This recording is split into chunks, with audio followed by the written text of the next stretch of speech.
If we look at the generic definition of planning in Wikipedia, where it says that planning is the process of thinking about the activities required to achieve a desired goal.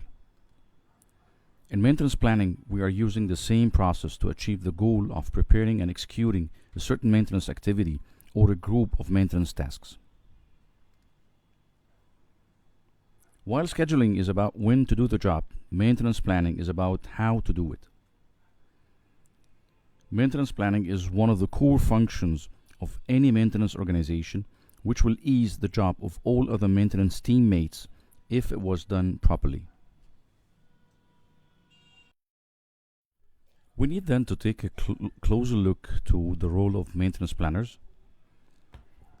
Maintenance planners should be able to communicate efficiently with their internal teammates within the maintenance department boundaries, as well as other teammates from another department, such like operations, procurement, finance, or warehouse. The job of the planner push him to coordinate most of the time with all of these stakeholders, either to plan for a job or to get spare parts, or even to confirm the priority of certain tasks. After preparing the list of maintenance actions or activities to be done on daily, weekly, or monthly basis, maintenance planner should prepare for the other requirements to get the list of activities completed. So he has to check the availability of all resources needed for the job to be done, such like labor, spare parts, special equipment, and if he finds something missing, he's supposed to raise a purchase request to acquire the missing part or resource. Coordination with the administration department is also sometimes required to arrange for the visit of experts or supervisors from outside of the organization itself. Identifying those needed experts is one responsibility, and coordinating with the administration department to get the visa if needed, or to arrange for the required accommodation is another responsibility.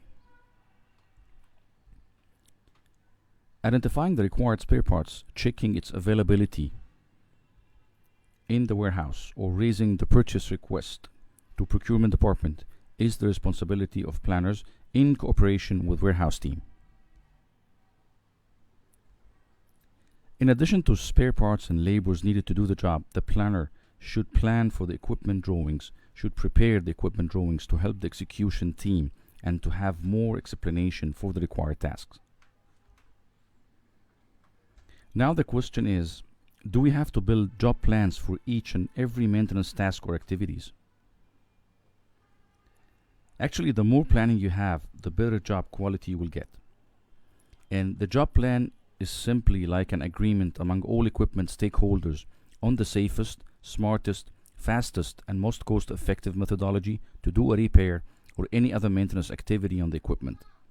This is why the job plan is dynamic, so it has to be updated and reviewed to add or modify to get to the best procedure. So you have to start building job plans at least for major repairs and replacements, and then you can add more job plans to your database.